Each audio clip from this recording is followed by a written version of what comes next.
I'm Emily Collins, 35, and I earned my commission the hard way: scholarship, nights at the register, and years of work that turned a kid from the wrong side of modest into an intelligence officer. For years, I kept the family together. Loans, rides, excuses. I was the one who showed up when Danny didn't. But then he texted me 3 words that changed everything: "Sold your typewriter, we needed cash." I answered, okay. 20 minutes later, the Pentagon called. That typewriter was a Cold War encryption device worth millions, and suddenly my loyalty to family collided with my duty. Have you ever been humiliated or betrayed by someone you always protected? Tell me in the comments. You're not alone. Before I get into what happened, drop where you're tuning in from, hit like if you've had to stand up for yourself, and subscribe for more true stories about setting boundaries. What happened next might surprise you. Growing up, Danny and I were inseparable in the way siblings can be when the world feels too big and your parents work too much. I was older by 3 years, which meant I became his shield without asking for the job. When he forgot his homework, I'd slip him mine during lunch. When he came home with a black eye from picking fights he couldn't finish, I'd tell Mom he fell off his bike. Our house sat on the wrong side of modest, where the kitchen table wobbled and Dad's work boots by the door told you more about our finances than any bank statement. Mom cleaned offices downtown, leaving before sunrise and returning after we'd already heated up whatever was left in the freezer. Dad drove delivery trucks, gone for days at a time, coming back with stories about highways and truck stops that made Danny's eyes light up with dreams of escape. I learned early that responsibility fell to whoever was willing to catch it. While Danny spent afternoons exploring abandoned lots and sneaking into movie theaters, I worked the register at Murphy's Corner Store, counting change and sweeping floors for enough money to keep our lights on. The pattern established itself without ceremony. I held things together. He tested how far they could bend. "You worry too much," Danny would say when I reminded him about chores or curfew. He had this way of shrugging off consequences like they were suggestions rather than inevitabilities. Teachers called him charming. I called him exhausting. But when he'd flash that grin and ask for help with something, I'd find myself saying yes before I knew why. High school crystallized our differences. I joined ROTC, drawn to the clear expectations and earned respect. Danny joined nothing official, but somehow became the center of every group that formed around rule-breaking and shortcuts. While I studied for college entrance exams, he perfected the art of talking his way out of detention. While I worked weekend shifts to save for textbooks, he borrowed $20 here and $40 there, always promising to pay it back next week. Next week became a family joke that wasn't funny. The day I got my acceptance letter to the military academy, I found Danny smoking behind the garage. I showed him the thick envelope, explained what it meant. He took a long drag and said, "So you're really gonna let them tell you how to think for 4 years? It's not like that." "Sure it is." He dropped the cigarette and ground it under his heel. "But hey, somebody's gotta follow the rules, right?" I wanted to explain that it wasn't about following rules. It was about belonging to something larger than myself, about earning the right to protect people who couldn't protect themselves. But Danny had already walked away, and I'd learned that some conversations couldn't be forced. Our grandfather died the spring before I left for the academy. Granddad Joe had been a quiet man who kept his war stories locked away except for occasional fragments that escaped during holiday dinners. He'd served in Europe, then stayed in the military through the Korean conflict and into the early days of Vietnam before retiring to a small house filled with books and the smell of pipe tobacco. The funeral was simple, the way he would have wanted. Afterward, while relatives sorted through his belongings, I found myself drawn to his study. Danny was in the living room, loud talking with cousins about baseball scores and weekend plans, but something about Granddad's desk called to me. The room felt sacred, unchanged from when I was small enough to sit on his lap while he typed letters on the old machine that occupied the corner of his desk. It wasn't a beautiful typewriter, black metal, heavy and utilitarian, with keys that required real force to strike the paper. But Granddad had used it for everything: letters to old army buddies, complaints to the newspaper editor, stories he never let anyone read. When Mom asked what I wanted as a keepsake, I pointed to it without hesitation. Danny looked at it and laughed. That old thing? It probably doesn't even work. But I knew it worked. More importantly, I knew it mattered. Not just as a memento of Granddad Joe, but as something he'd trusted me to understand. During my last visit before he died, when I'd mentioned my plans for military service, his eyes had brightened with recognition. "That typewriter's been places," he'd said cryptically. "Seen things. Maybe someday you'll understand what I mean." I loaded it carefully into my car, ignoring Danny's eye roll. Mom kissed my cheek and whispered that Granddad would be proud. Dad shook my hand and slipped me $100 bill, pretending it wasn't money he couldn't spare. The academy was everything I'd expected and nothing I'd prepared for. The discipline felt like coming home. The academic rigor pushed me beyond what I thought possible. During my sophomore year, in a seminar on military history and intelligence operations, I learned about encryption devices used during the Cold War. The professor showed slides of machines that looked like typewriters but served purposes far beyond correspondence. My blood went cold as recognition dawned. That evening, I called home and asked Mom to send me photos of Granddad's typewriter. When they arrived, I compared them to the classified materials in our textbooks. The serial numbers, the specific key configurations, the subtle modifications that separated ordinary office equipment from something far more significant, it all aligned. Granddad Joe's typewriter wasn't just a typewriter. It was a military encryption device, one of perhaps 50 ever manufactured, used for coded communications during some of the most sensitive operations of the 1960s. Its historical value is immense. Its monetary value, to the right collector or wrong buyer, was astronomical. I never told Danny. Military training had taught me the importance of compartmentalizing information, of understanding that knowledge carried responsibility. This wasn't family trivia to share over Christmas dinner. This was a piece of American intelligence history that had somehow found its way into our grandfather's study and now into my protection. When I graduated and received my commission, the typewriter moved with me to every assignment. It sat on my desk in base housing, reminder of legacy and duty that few people understood. Colleagues would ask about it, and I'd say it belonged to my grandfather, which was true enough. The rest, the classification, the significance, the weight of what I was guarding remained unspoken. Danny visited once during my early years of service. He stayed 3 days and spent most of them complaining about the sterility of military life, the early morning routines, the way everyone seemed to take themselves so seriously.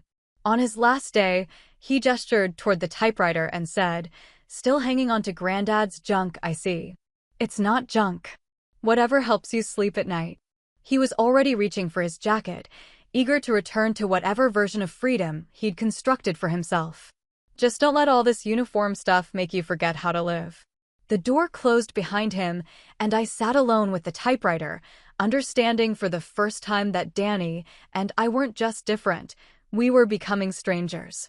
But the machine remained, solid and silent, holding secrets that bridged the gap between the grandfather who'd trusted me with its care and the woman I was becoming in his honor. The changes in Danny didn't happen overnight, but they happened consistently. Each phone call home brought updates that painted a picture of someone drifting further from the center of things. He'd started and quit 3 jobs in 2 years, always with stories that made his employers the villains and himself the victim of impossible expectations.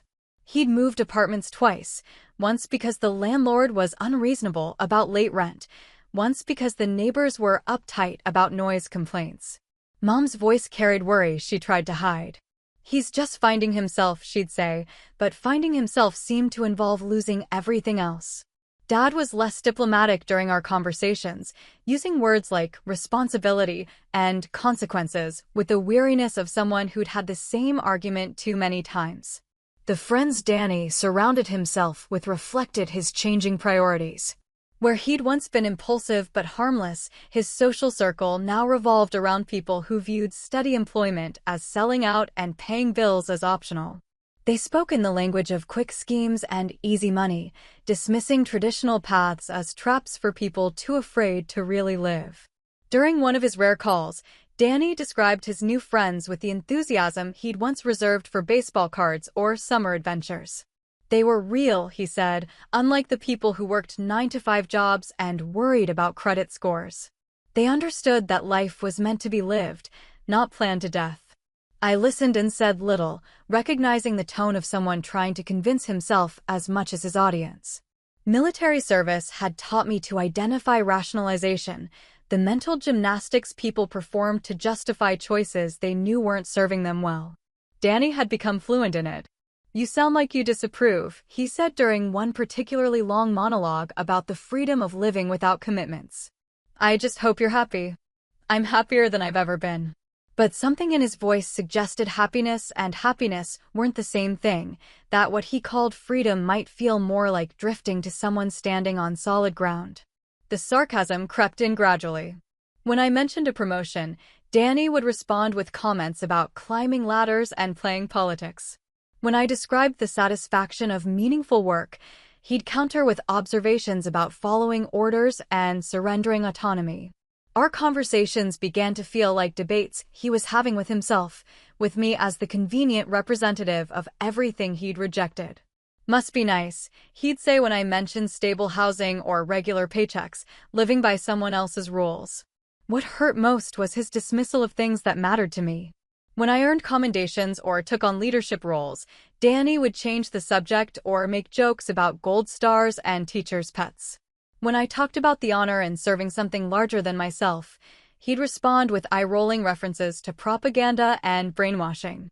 It became clear that my success felt like judgment to him, that every achievement was an implicit criticism of his choices.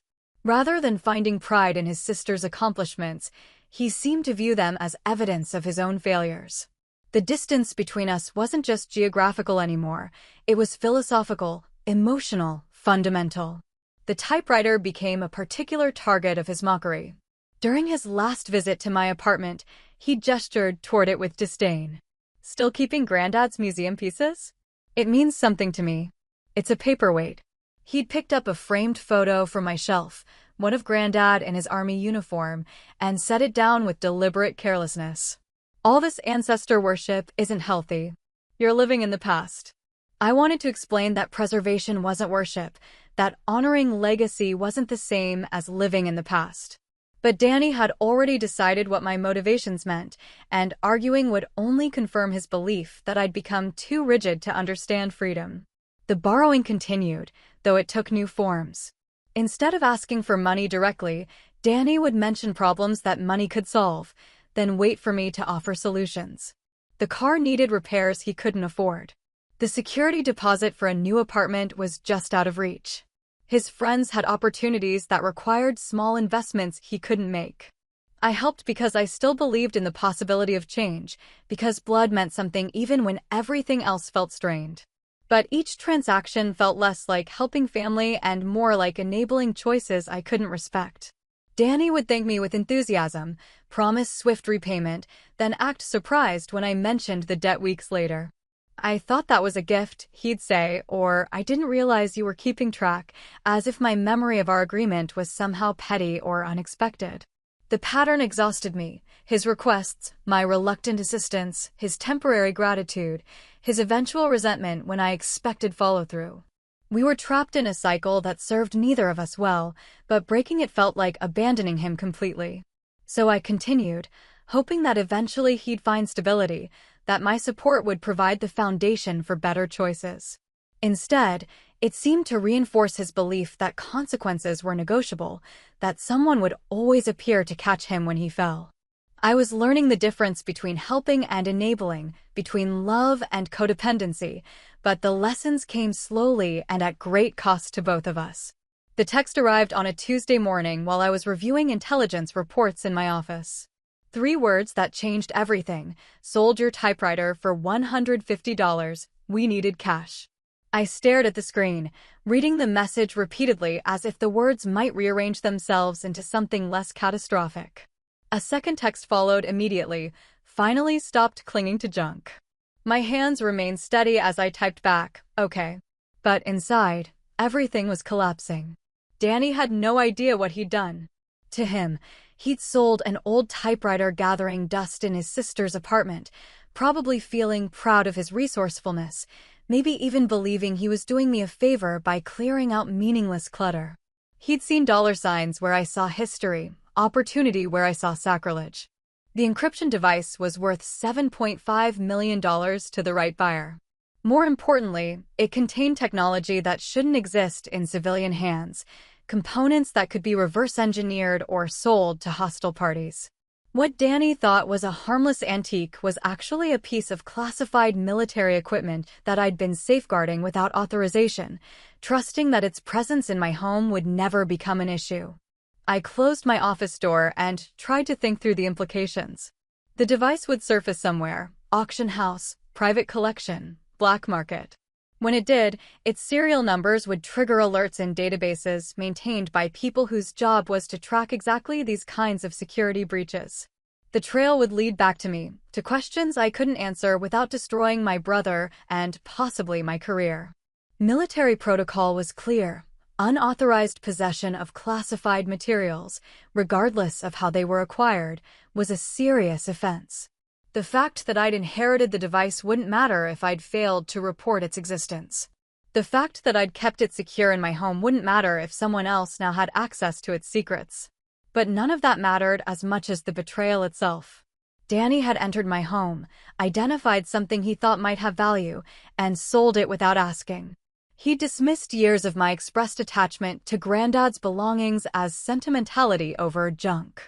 He texted about it like he'd thrown away old magazines, casual and slightly mocking, expecting me to thank him for the favor. The phone rang 18 minutes later.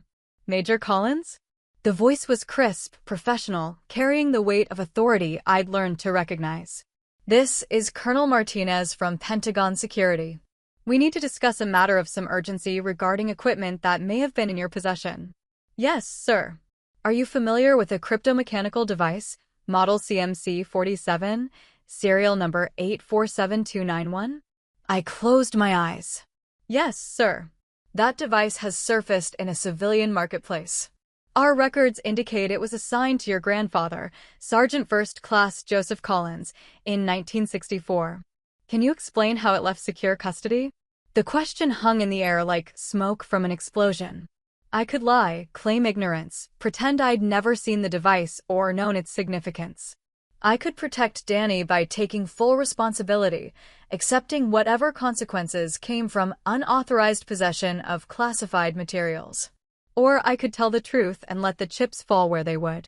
"My brother sold it, sir. He didn't know what it was." The silence stretched long enough for me to hear my own heartbeat. Colonel Martinez was making notes, probably running through protocols for breaches involving family members. When he spoke again, his tone had shifted from interrogation to damage control. "We're going to need a full debrief, Major. Today. And we'll need contact information for your brother." "Understood, sir." "For what it's worth, Major Collins, your immediate honesty is noted. This could have gone very differently if you'd attempted to cover this up." The line went dead, and I sat alone in my office, staring at Danny's text messages. Finally stopped clinging to junk he'd written, as if my attachment to family history was a character flaw he'd helped me overcome. He had no idea that his quick $150 had just cost both of us everything. I thought about calling him, warning him about what was coming. But military training had taught me that loyalty to family couldn't supersede loyalty to duty, that personal relationships couldn't compromise national security. Danny had made his choice when he sold the device. Now I had to make mine. The Pentagon debrief took 6 hours. Colonel Martinez and 2 other officers walked me through every detail: how I'd acquired the device, when I'd learned its significance, why I'd never reported its existence, what security measures I'd taken to protect it. They were thorough but not hostile, recognizing that my situation was unusual rather than malicious. "Your grandfather should have turned this in when he retired," Colonel Martinez explained. But records from that era were incomplete, and follow-up was inconsistent. The device was probably forgotten by everyone except him. And me. And you. Which creates complications. The implications were clear. I'd been living with classified materials for years without authorization. The fact that I'd kept them secure and never attempted to profit from them worked in my favor, but protocol was protocol. My security clearance would be reviewed. My career trajectory might be altered. My integrity would be questioned by people whose opinion determined my professional future. But all of that felt manageable compared to what Danny was about to face. Military security didn't operate like civilian law enforcement. They wouldn't arrest him dramatically or hold press conferences about the bust. Instead, they'd investigate quietly and thoroughly, following every lead until they understood exactly how a classified encryption device had ended up for sale in downtown Minneapolis. They'd discover that Danny had found the device in my apartment while I was deployed. They'd learn that he'd sold it to a dealer who specialized in vintage electronics and military surplus. They'd trace its movement through at least 2 more hands before it triggered the alerts that brought it to official attention. Danny would be interviewed, probably multiple times. His financial records would be examined. His associates would be questioned. The casual world of easy money and flexible ethics he'd constructed around himself would be exposed to scrutiny from people trained to detect deception and follow evidence wherever it led. Your brother's cooperation will be essential, Colonel Martinez had warned me. If he's truthful and helpful, this can remain a security matter rather than a criminal one. But if he tries to hide anything or protect anyone else involved in the chain of sale, the situation becomes much more serious. I'd nodded and provided Danny's contact information, knowing that his natural instinct would be to minimize, deflect, and blame others for consequences he couldn't have anticipated. He'd probably assume he could charm his way out of trouble the way he'd done in high school, not understanding that military investigators were immune to the kind of casual manipulation that worked on teachers and local cops. That evening, I called home to warn Mom and Dad about what was coming. They listened in stunned silence as I explained the situation, their questions revealing how little they'd understood about both the typewriter's significance and Danny's recent behavior. He's been staying here again, Mom said quietly. Lost his apartment last month. He said it was temporary. There'll probably be people asking questions, I warned. Federal investigators. They'll be respectful, but they'll be thorough. What kind of trouble is he in? Dad's voice carried the weight of too many previous conversations about Danny's choices. That depends on how honest he is with them. I hung up knowing that I just shattered whatever illusions my parents still maintained about Danny's harmless recklessness.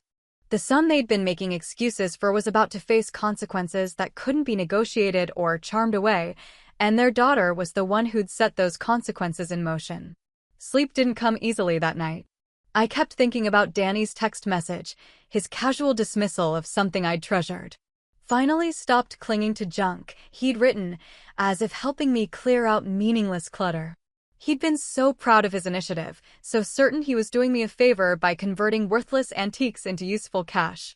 By morning, I'd made peace with my choice. I'd chosen truth over protection, duty over blood, consequences over enabling. It wasn't a decision made in anger or revenge, but in recognition that some lines couldn't be crossed without response. Danny had betrayed more than just my trust. He'd compromised national security for beer money, and pretending otherwise wouldn't serve anyone. The aftermath unfolded with military efficiency. Danny was contacted within 48 hours. The dealer who'd purchased the device was interviewed and released. The subsequent buyers were identified and cleared. The encryption device itself was recovered and returned to secure storage, its brief adventure in the civilian world documented and filed away. Danny called me after his first interview, his voice shaking with confusion and anger. What did you tell them? The truth. You threw me under the bus for a typewriter? I let the silence stretch before responding. It wasn't a typewriter, Danny. And I didn't throw you anywhere. I just stopped catching you. The conversation devolved from there, Danny cycling through disbelief, rage, and desperate attempts to make me understand that he'd been trying to help, that he'd never meant for any of this to happen, that families were supposed to protect each other from exactly this kind of disaster. But I'd learned something important during those 6 hours at the Pentagon. Consequences weren't disasters. They were corrections. Danny had spent years believing that someone would always appear to shield him from the results of his choices. I'd been that someone, enabling his belief that actions and outcomes were only loosely connected, that charm and family loyalty could substitute for responsibility and respect. "I can't fix this for you," I told him before ending the call. "And I won't try to." For the first time in our relationship, I meant it.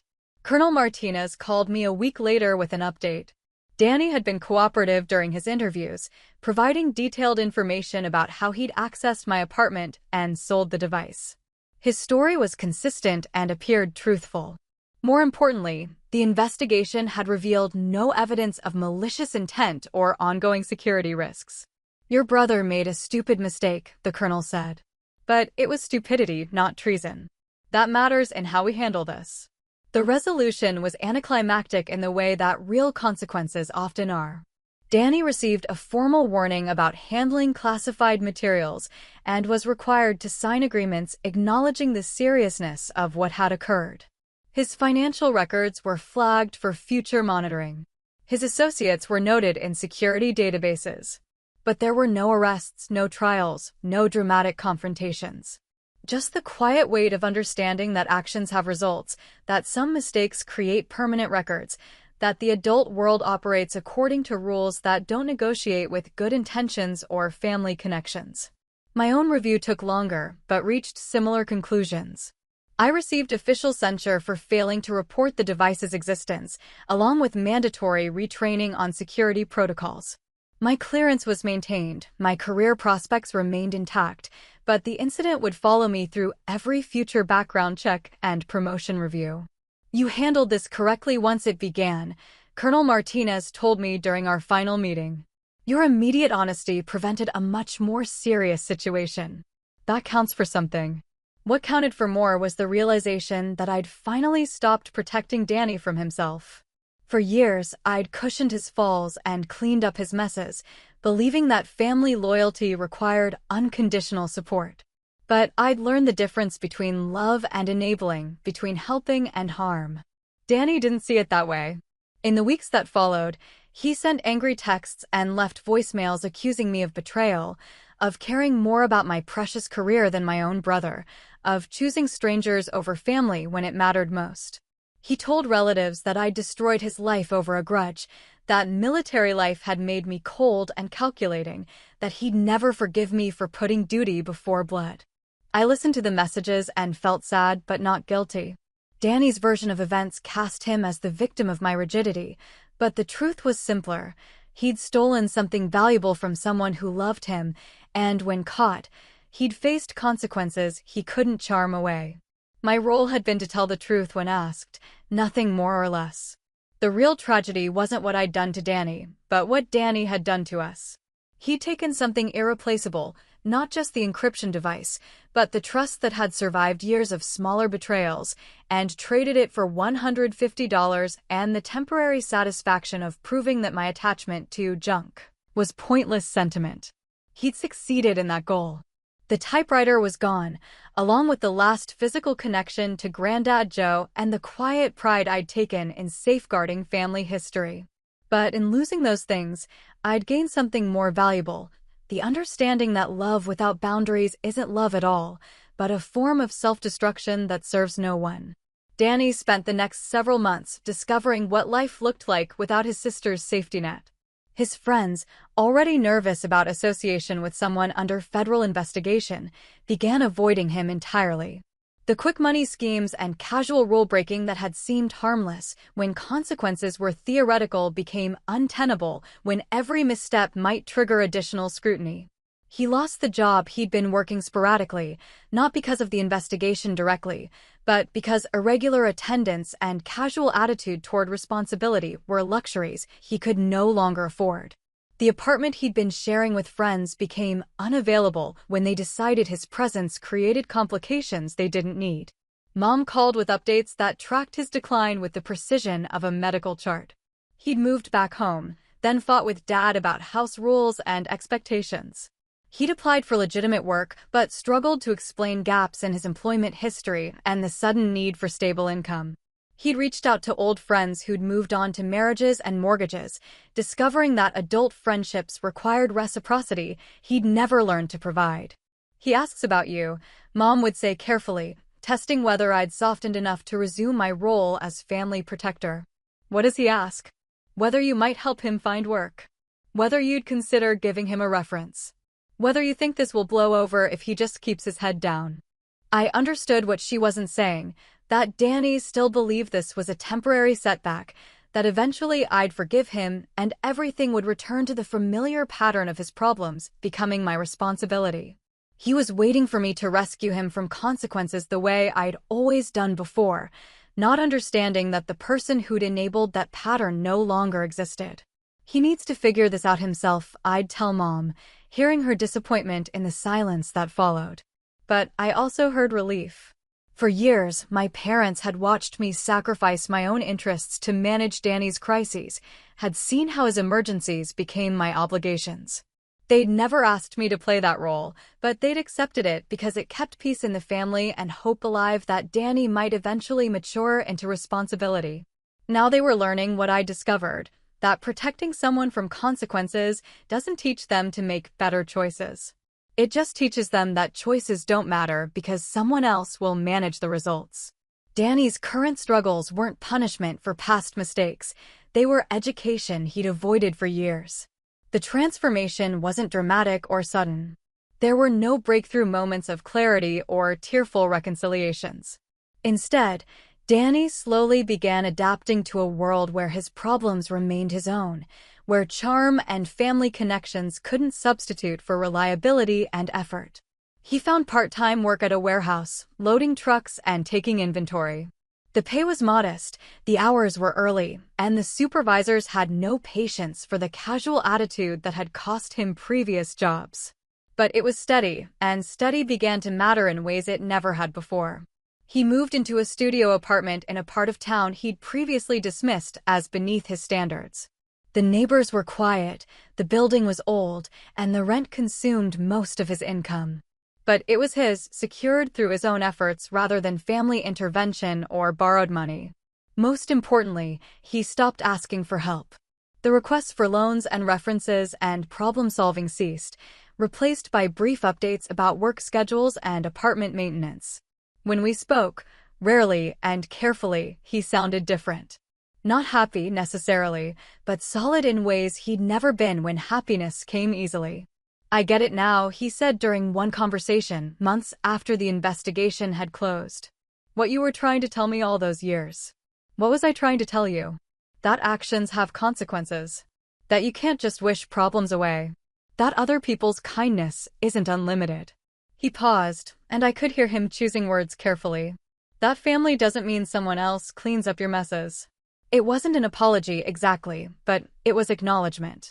Recognition that the dynamic between us had been unhealthy for both of us, that my enabling had been as destructive as his taking, that real family meant wanting each other to grow rather than just be comfortable. "I'm proud of you," I told him, meaning it. For what? Finally growing up at 32. For doing the work. For not giving up when things got hard. The conversation was brief, but it marked a shift. Not back to the closeness we'd shared as children, that innocence was gone, but toward something more sustainable. Mutual respect based on who we'd become rather than who we'd once been. Danny was learning to stand on his own. I was learning to let him. Both lessons had been necessary, though neither had come easily.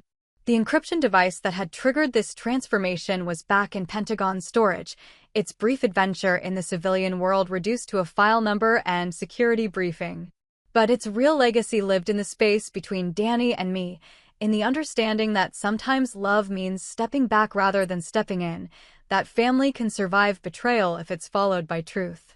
That consequences aren't punishments, but opportunities for people to discover who they really are when the safety net disappears. 5 years later, I was stationed at Fort Carson when Danny called to tell me he was getting married. His fiancée was named Maria, worked as a nurse, and had apparently seen something in my brother that was worth building a life around. They'd met at the warehouse where he still worked, though he'd been promoted twice and now supervised the team that had once supervised him. "I'd like you to be there," he said.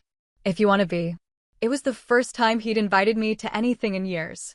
Not asked for something, not needed something, but wanted me present for something that mattered to him. The distinction felt significant. I'd be honored.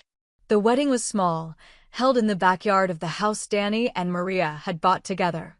Nothing fancy, folding chairs borrowed from Maria's church, flowers from the grocery store, a cake Maria's mother had made. But everything was theirs, earned through the kind of steady work and careful planning that the old Danny would have mocked as settling for less than you deserve. I watched my brother during the ceremony, noting the ways he'd changed. The restless energy that had once driven him from job to job and scheme to scheme had been replaced by something calmer but more durable. He looked at Maria with the kind of attention he'd never given to anything that required long-term commitment. When he spoke his vows, his voice carried conviction I'd never heard before.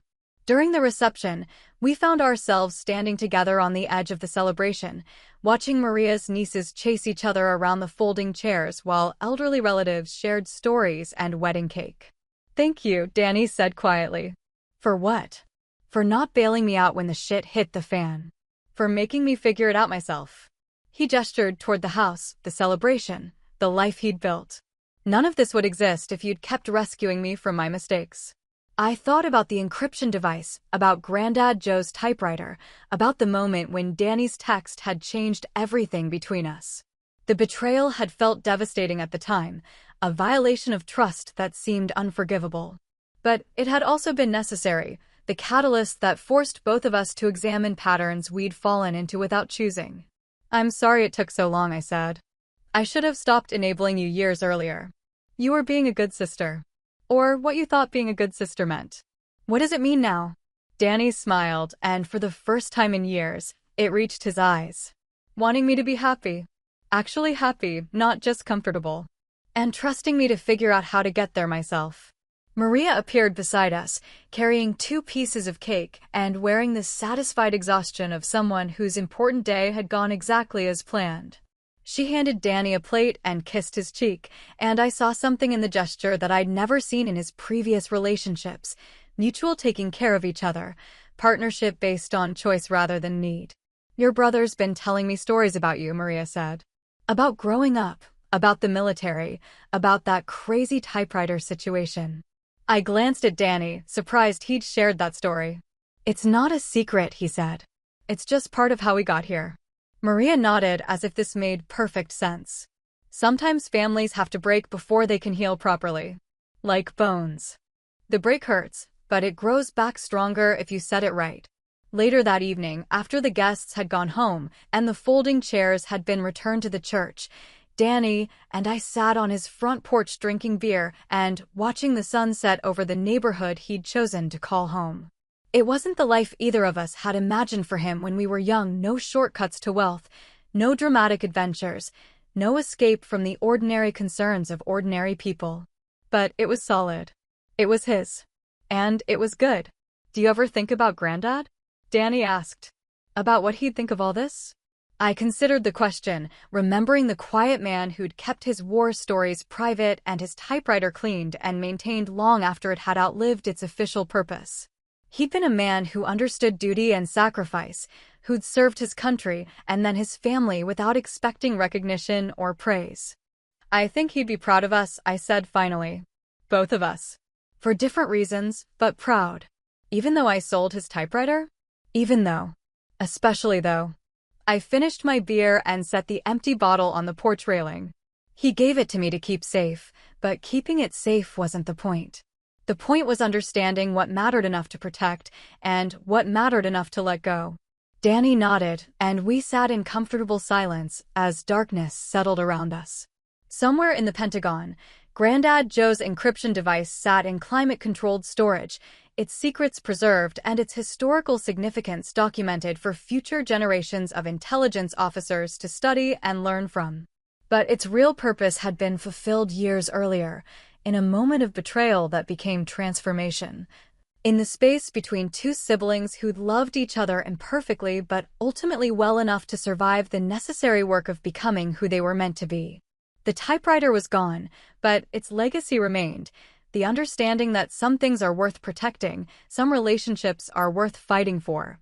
And sometimes the greatest gift you can give someone you love is the chance to discover their own strength by removing your support when they need it most. Family can wound, but clarity can heal. Justice arrives not always in drama, but sometimes in quiet resolve, in the courage to tell the truth when it matters, in the wisdom to step back and let consequences teach what kindness cannot. The bonds that survive such testing are different from what came before, stronger, more honest, built on respect rather than obligation. 10 years after the typewriter disappeared from my apartment, I received notification of my promotion to lieutenant colonel.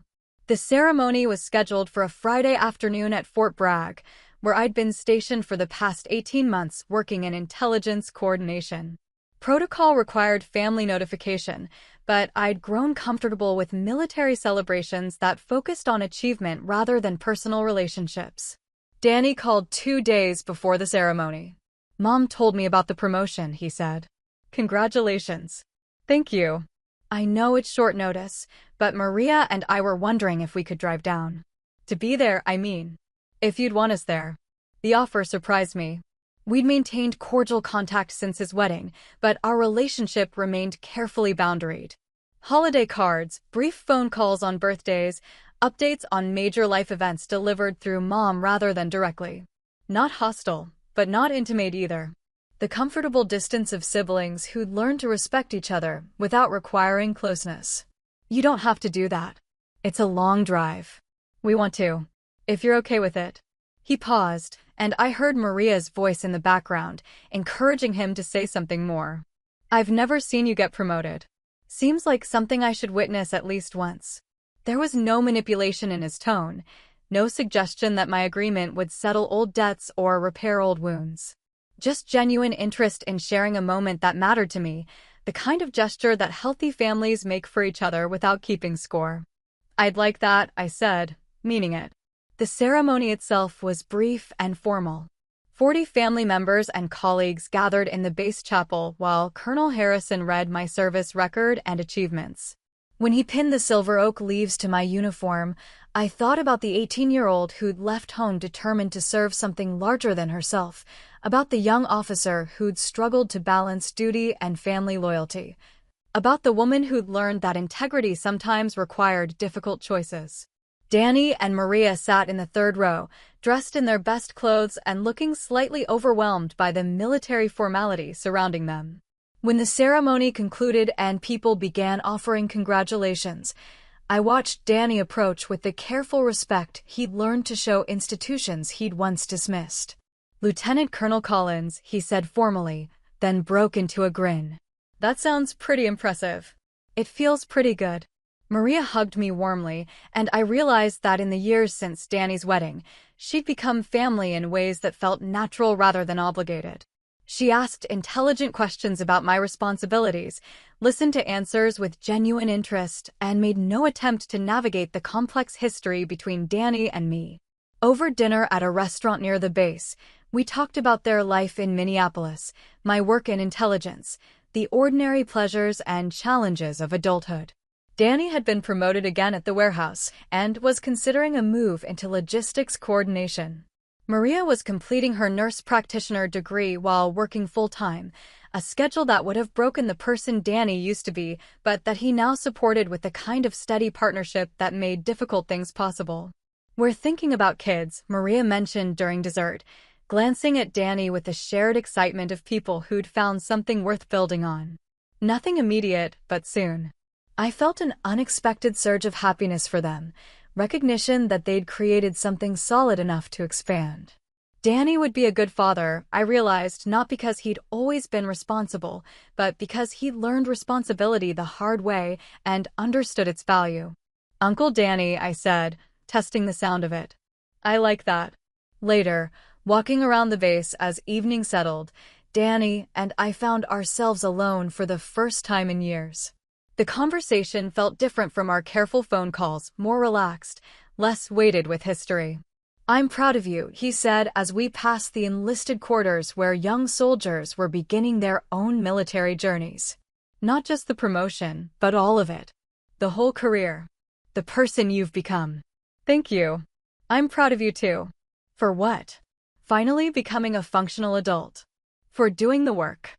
For building something real with Maria. For becoming someone worthy of this life you've created." I gestured toward the direction of the restaurant where Maria was probably reading while waiting for us to return.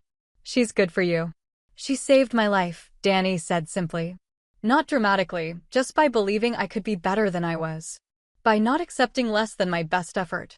He looked at me with understanding that felt new. Kind of like what you did, actually. Just with more patience. We reached the base chapel where the promotion ceremony had taken place hours earlier.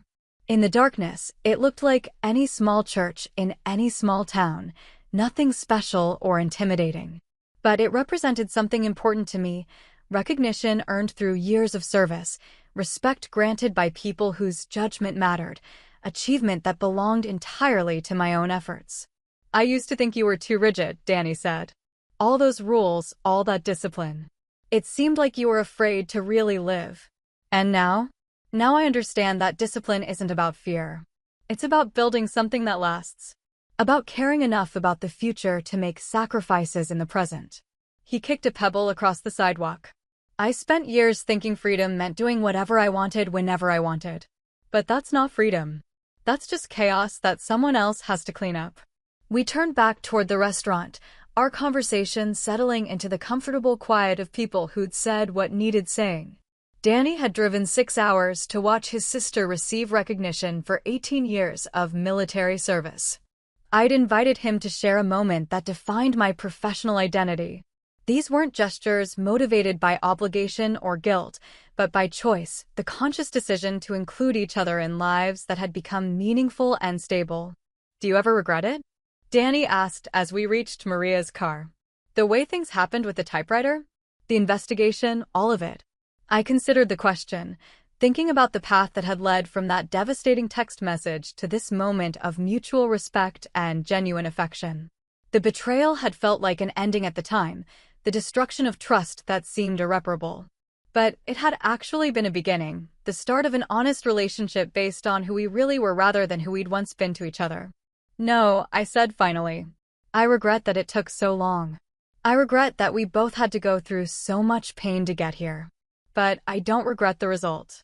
Even though you lost Granddad's typewriter, I didn't lose it. You sold it.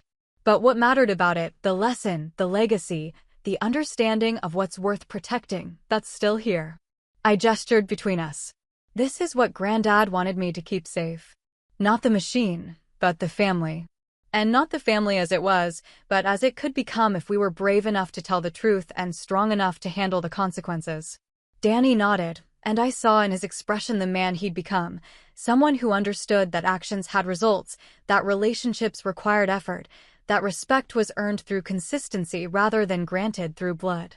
The restless boy who'd mocked rules and avoided responsibility had grown into someone capable of partnership, commitment, and the kind of daily work that made meaningful lives possible.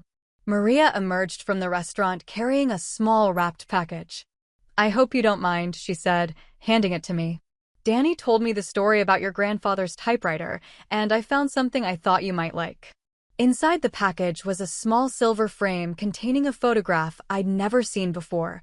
Granddad Joe in his army uniform, standing beside a piece of equipment that might have been the encryption device, though the photo was too old and distant to be certain. Beside him stood another soldier, younger and grinning, with Danny's eyes and my stubborn chin. That's your great-uncle Jonathan, Maria explained. Danny's been researching family history since we got married. Turns out your grandfather wasn't the only military hero in the family. I studied the photograph, seeing in it not just individual faces, but the continuation of something larger, service, sacrifice, the quiet pride of people who'd chosen duty over comfort. The typewriter was gone, but the legacy it represented continued in the choices we made, the values we upheld, the families we built and protected. Thank you, I said, meaning more than just gratitude for the gift. That night, in my quarters on base, I placed the photograph on my desk next to my newest commendation and the letter confirming my promotion to lieutenant colonel. Tomorrow, I'd begin new responsibilities, lead new teams, face new challenges that would test everything I'd learned about leadership, integrity, and the balance between personal loyalty and professional duty. But tonight, I felt the satisfaction of someone who'd traveled a difficult path and arrived somewhere worth the journey. The family that had nearly been destroyed by betrayal and enabling had been rebuilt on foundations of truth and mutual respect. The career that had been threatened by association with security breaches had been strengthened by the demonstration of integrity under pressure.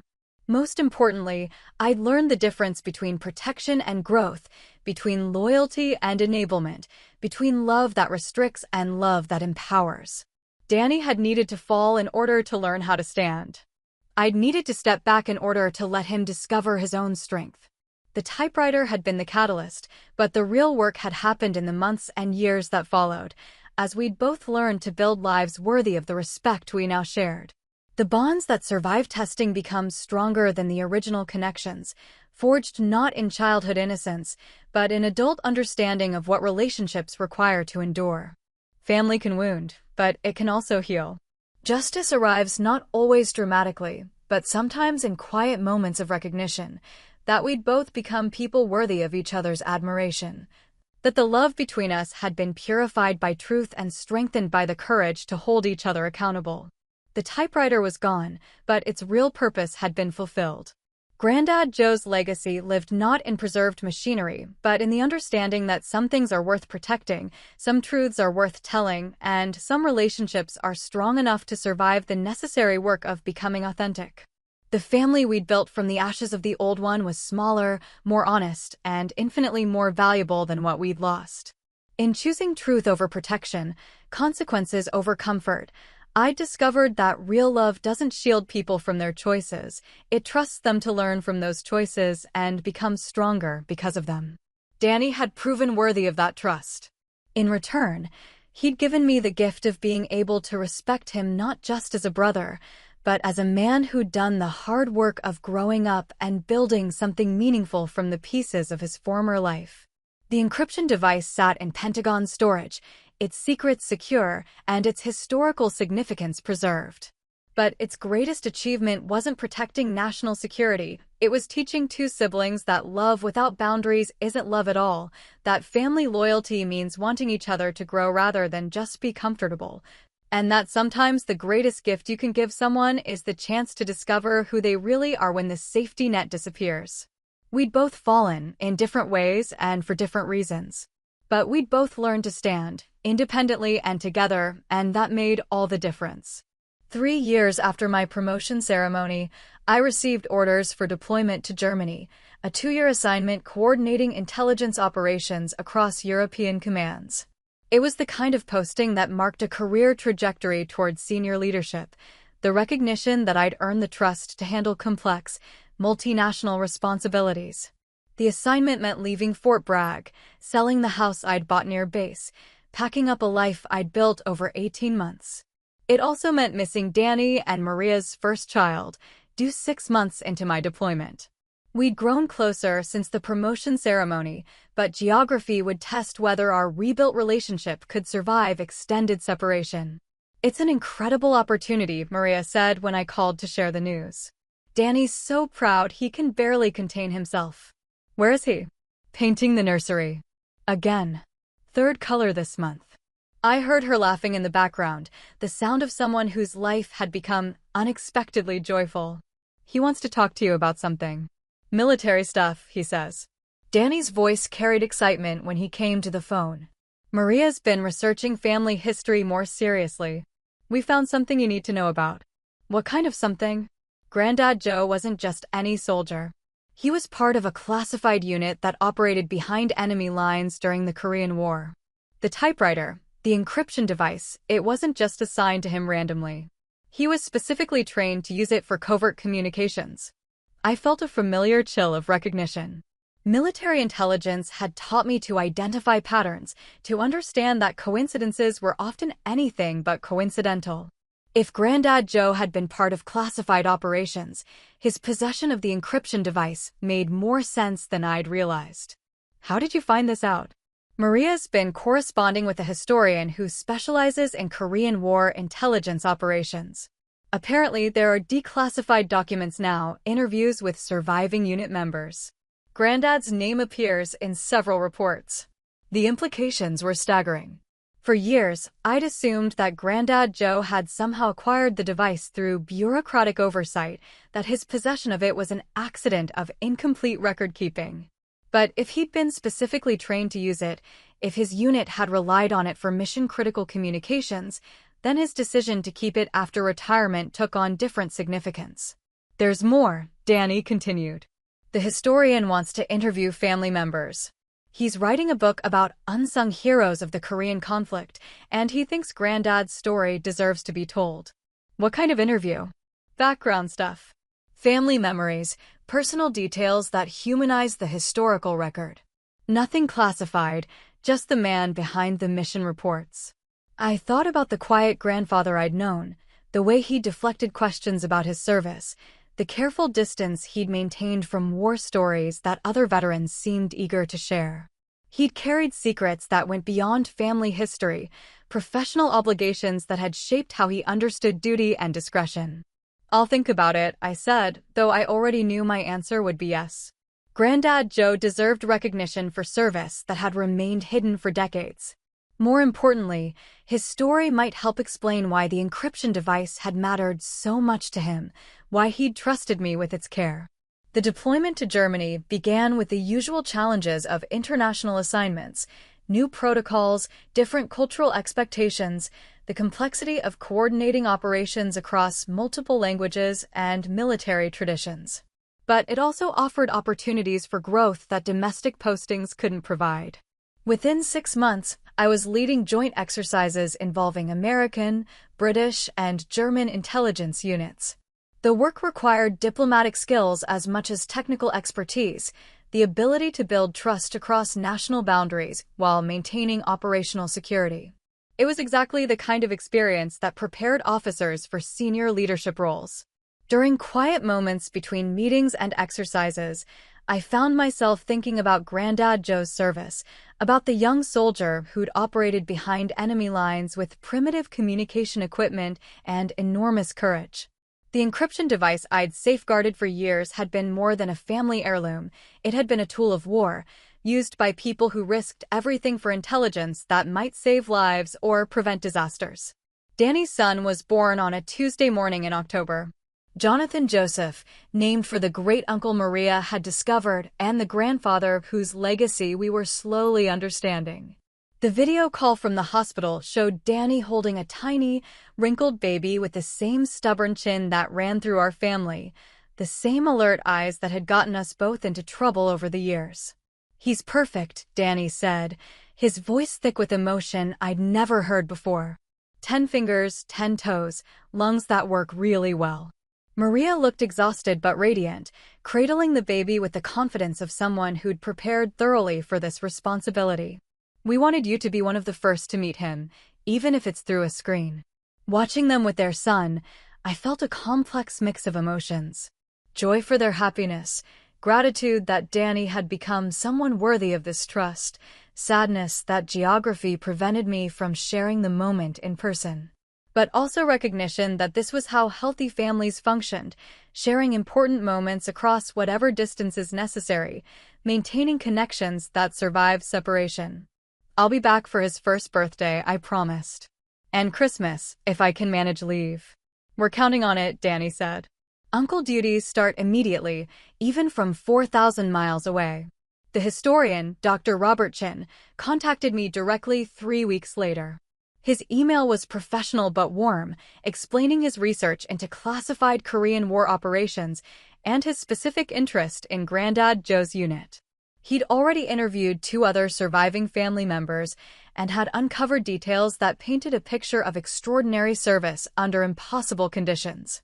"Your grandfather was part of a 12-man unit that operated behind Chinese lines for 18 months, Dr. Chin explained during our first video call. They provided intelligence that influenced major strategic decisions, but their work remained classified until 2019. Even now, many details can't be discussed publicly." "What can you tell me?" "Enough to understand that your grandfather was a genuine war hero. His unit prevented at least 3 major Chinese offensives by providing early warning of troop movements. The encryption device you mentioned was critical to their success. It allowed them to communicate with headquarters without fear of interception." Learning about Granddad Joe's real service record recontextualized everything I'd thought I understood about his character. The quiet man who'd deflected praise and avoided war stories had been hiding extraordinary courage and sacrifice.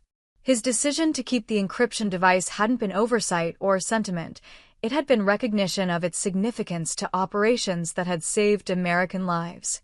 Why didn't he ever talk about it? Men like your grandfather rarely did. They understood that real heroism doesn't require recognition, that some stories are too important to become entertainment. Plus, much of what they did remained classified throughout their lifetimes. Dr. Chen's book, Silent Warriors, Untold Stories of Korean War Intelligence, was published 18 months later. Granddad Joe's chapter, titled The Quiet Professional, portrayed him as a soldier who'd volunteered for the most dangerous assignments while maintaining the kind of professional discretion that made classified operations possible. Reading about his service, I finally understood why he'd been chosen to carry the encryption device, why his superiors had trusted him with technology that could compromise entire operations if it fell into enemy hands. He'd been more than brave, he'd been reliable in ways that made other people's courage possible. The book also explained why he'd kept the device after retirement. His unit had been disbanded quietly, their equipment scattered or destroyed, their service records sealed. In the chaos of demobilization, the encryption device had simply disappeared into his personal effects, another piece of military surplus that bureaucrats assumed had been properly disposed of. But Granddad Joe had understood its significance.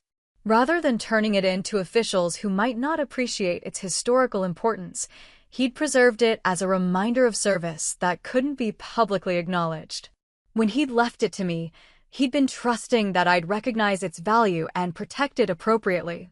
Danny read the book before I did, calling with excitement that reminded me of childhood discoveries. Did you know he volunteered for extra missions? That he stayed behind enemy lines longer than anyone else in his unit? That Chinese forces had a bounty on his head? No, he never talked about any of that. Because he was humble. Because he understood that real heroes don't need to tell hero stories. Danny's voice carried awe and pride. Maria's been reading passages to Jonathan. Not that he understands yet, but we want him to know what kind of man his great-grandfather was. The deployment to Germany ended with commendations and the promise of future senior assignments. I returned to Fort Bragg to find that my reputation had grown during my absence, that colleagues viewed me as someone capable of handling complex international responsibilities. The path toward colonel, and eventually general, was becoming clearer. But more importantly, I returned to find that my relationship with Danny had not only survived the separation, but had been strengthened by shared purpose. His interest in family history had evolved into genuine appreciation for military service. My deployment had demonstrated that our connection could withstand distance and competing priorities. Jonathan's first birthday party was held in the backyard. Danny and Maria had transformed into a child-safe wonderland. Watching my brother chase his toddling son around plastic playground equipment, I saw the completion of his transformation from careless young man to devoted father. The chaos that had once defined his life had been replaced by the different but purposeful chaos of parenthood. "You're good at this," I told him as we watched Jonathan destroy a birthday cake with the systematic enthusiasm that one-year-olds bring to all tasks. I had to learn how to be responsible for someone else. Turns out it's easier when that someone else is worth the effort. He gestured toward Maria, who was documenting Jonathan's cake destruction with the dedication of a war correspondent. Both of them, actually. Granddad would be proud of all of this. The family you've built, the man you've become. He'd be proud of you too. Lieutenant Colonel Collins, International Intelligence Coordinator, defender of classified devices. Danny grinned, but his expression grew serious. I know I never really apologized for selling the typewriter. For betraying your trust, for almost ruining your career, for being such a selfish idiot. You don't need to, yes, I do. What I did was inexcusable. I took something that mattered to you and traded it for beer money. I dismissed your feelings and betrayed your trust. If you hadn't been strong enough to tell the truth when it mattered, we'd both still be living with the consequences of my stupidity. The apology was more complete than I'd expected, more thoughtful than necessary. Danny had clearly been thinking about that moment for years, understanding its implications in ways that went beyond immediate consequences. It worked out the way it needed to, I said finally. We both learned things we needed to know. Still, I'm sorry. And I'm grateful.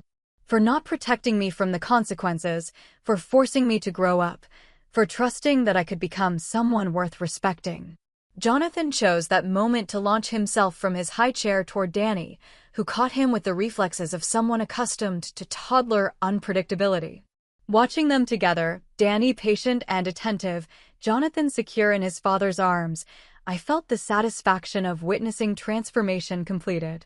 That evening, after the guests had gone and Jonathan had fallen asleep surrounded by wrapping paper and new toys, Danny and I sat on the front porch drinking beer and watching suburban families conclude their weekend activities. Children were being called in for baths, lawn mowers were being returned to garages, porch lights were beginning to flicker on as darkness approached. "Do you think he'll want to serve?" Danny asked, gesturing toward the house where his son slept. "Militarily, I mean. That'll be his choice to make. But if he does, he'll come from a family that understands what service means." "That's not nothing. Speaking of which, Maria and I have been talking about something. We want to name you as Jonathan's guardian. In our wills, I mean. In case something happens to both of us." The request surprised me, not because it was unexpected, but because it represented complete trust in my judgment and character. Danny was asking me to potentially raise his child, to make decisions that would shape a life he valued more than his own. That's a big responsibility. It's also a big honor. You're the person I trust most to raise him right if we can't. Danny finished his beer and set the bottle on the porch railing. You know how to balance love and discipline, how to prepare someone for the real world without breaking their spirit. You've been practicing on me for years. I thought about the 18-year-old who'd left home determined to serve something larger than herself, about the mistakes and growth that had brought me to this moment of being trusted with the most precious thing in my brother's life. The journey from enabler to truth-teller to trusted guardian felt complete in ways I hadn't expected. "I'd be honored," I said, meaning it completely. The conversation turned to lighter topics, Jonathan's developmental milestones, Maria's career plans, my next assignment possibilities. But underneath the casual chat was recognition that we'd built something solid from the wreckage of our original relationship, that the family we'd created through honesty and accountability was stronger than what we'd inherited through blood and circumstance. Later that night, alone in my hotel room near the base, I thought about Granddad Joe's encryption device, about its journey from classified operations in Korea to family heirloom to catalyst for transformation. Its physical presence was gone, secured in Pentagon storage where it belonged, but its real purpose had been fulfilled in ways that went beyond national security. It had taught us that some things are worth protecting, that truth matters more than comfort, that family loyalty means wanting each other to grow rather than just be safe. It had forced conversations we'd avoided, consequences we'd needed, growth we'd resisted. Most importantly, it had proven that relationships built on honesty could survive testing that destroyed those built on sentiment and obligation. The typewriter was gone, but its legacy lived in the choices we continued to make, the values we'd learned to uphold, the trust we'd earned through consistent action rather than inherited through shared history. Danny had become someone worthy of raising a child, and I'd become someone he trusted to help with that responsibility if needed. In the morning, I'd return to Fort Bragg and begin preparing for whatever challenges my career would bring next. But tonight, I felt the deep satisfaction of someone who'd traveled a difficult path and arrived somewhere worth the journey. Who'd learned that sometimes the greatest gift you can give someone you love is the courage to tell them the truth and the strength to let them handle the consequences. Family can wound, but it can also heal. The bonds that survive honest testing become unbreakable. That's how one text from my brother turned into a call from the Pentagon, and a lesson I'll never forget. What about you? Have you ever had someone dismiss something you valued, only for it to turn out priceless? Or trusted family with responsibility, only to regret it later? Share your story in the comments. I read every one. And if you found this worth your time, hit like, subscribe, and turn on notifications for more true stories about boundaries, loyalty, and what happens when the truth finally comes out.